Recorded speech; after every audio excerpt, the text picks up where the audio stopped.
Hi, my name is Phil Chen, and I am the Decentralized Chief Officer of HTC. It's a very, I know, a peculiar title, and as we will get into the talk, you understand why we believe the decentralized future will be led by a leaderless leader. And I want to first thank you for gracing your presence here with me. I feel very honored being invited to speak here, Your Highness. But here I really want to talk about the decentralized future with 3 books. And the first book I want to talk about is The Innovator's Dilemma.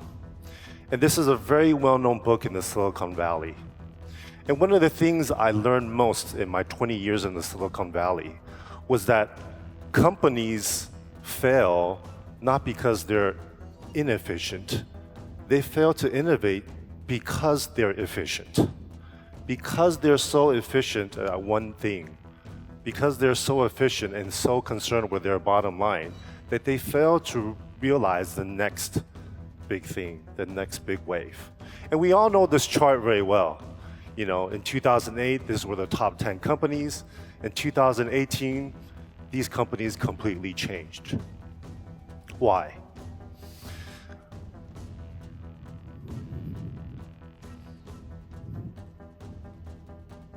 And I think the reason we know why is every century and every decade is dominated by few companies. And in the 20th century, the companies that dominated were companies that dominated oil. And if you look back to this chart, we can see that the companies that dominated the past almost 100 years were all oil-based companies. And in the 21st century, if we continue down this path, and if we do believe that data is the new oil, then those 10 companies will also dominate the future in the next 100 years. And so the most powerful forces in the history of humankind are really these companies that own all of our data. And it does really come down to 7 companies that rule these and own all of our data. All right. And it's these 7 companies, really, I call it GAFAMAT. It's Google, Amazon, Facebook, Alibaba in the West. And in Asia, it's Baidu, Alibaba, Tencent. These 7 companies together own most of all of our data. None of us in this room, almost everybody in this room, none of us own any of our digital identities. None of us own our search data. None of us own our social graph. None of us own, we can go down the line of what the things that we buy and transact online. And so this is why the author, Yuval Harari, who wrote many bestseller books, Sapiens, Homo Deus, why he wrote this idea, or why he expresses this idea, why technology favors tyranny. And what we've learned in the Web 2.0 is that in these centralized data centers, this is how you surveil, and this is how you learn about people. These 7 companies together have become the kings and the prophets of the future. They've become kings because they know everything about you. And they've become prophets because they know all the data with, of course, all the machine learning and artificial intelligence.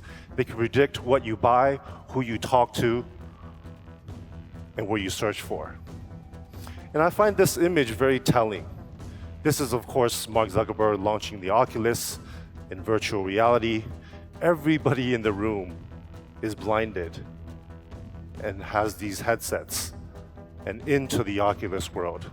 I think this is a very telling graph about where this company is headed to.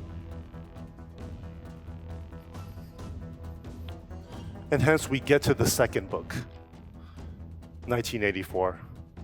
And in 1984, we all know that this book was by George Orwell, and of course, we all know this idea of surveillance. And of course, recently, another Harvard professor wrote this book called Surveillance Capitalism. But I think the tech story, especially modern tech today, the story of 1984 and surveillance will make George Orwell shudder. the amount of control and power and future and prophecy that they control, all in these central data mining fields to extract human intelligence, human labor, and human data. And so here's something that I'm very, very appalled about. And it's this concept of digital property. And we're so far down this thing we call the information age. And to this day, we do not have any regulations, legal mindset around digital property. And if you sit back and think about it, in the past revolutions, first talk about the agricultural revolution. What really defined agricultural revolution was the definition of real estate property, when you gave people rights to own their own land. And the same situation happened with the Industrial Revolution, is when there was a framework for people to own their intellectual property. And so we're down this path of the information age. Of course, it's given us huge benefits in being able to have information right at the tip of our hands. But yet today, we have nothing to defend people's digital property. There is no understanding of digital property. And hence, when we talk about things about privacy, there really isn't much conversation. How do you have privacy when there is no definition of what property you own, what data you own? And so how do we fight back? And I'm taking one of Bruce Lee's advice on what it means to be water. Because water, instead of fighting something head on, you go around, you go through, you go under, you should go into the shape of the context. And to me, Bitcoin is water. This is the first Genesis block, 2009, January 3rd. And here you can see it has this little note, Chancellor on brink of second bailout. And it was, of course, a response to the 2008 financial crisis of how the rich were able to bail out the rich in their debt. And so Bitcoin was born because Bitcoin is this open, neutral, borderless, and censorship-resistant platform. It, of course, is the platform we know as the first public blockchain, and so far it's been the most successful one. And so what we do at HTC is we take this concept of the Genesis block because it comes down to owning your private keys. Andreas, this Bitcoin evangelist, will always say, if you don't own your private keys, you do not own your Bitcoin. And so what we do is we empower people to own their private keys on the phone. And we're taking that same architecture that empowers you to own your crypto assets to also start owning more and more of your digital world, to start owning your digital identity, to start owning your private data. And so this is, what's interesting is, like I was saying, Bitcoin launched January 3rd, 2009. And what I did when I first arrived at HTC was we launched the first Android phone in 2008. And on the left side, that is the Android stack. We built and launched the first Android phone. But what happened is we did that because we believed in the promise of the internet. We believed in open source. We believed in the sharing of knowledge. But as we all know, that whole movement of open source, open sharing, free services has become hijacked into owning people's data. And so in this Exodus phone, we have this motto we call "Let My Data Go." And we want to re-architect the whole software stack, from the kernel to the secure enclave, which is a hardware part of the phone that owns your private keys. We do not have access to your private keys. Up to the stack of connecting to crypto networks, of course, to an API that will allow you to connect with different dApps. And so we'll skip sort of the three examples of the future that originally I planned, but we skip through them.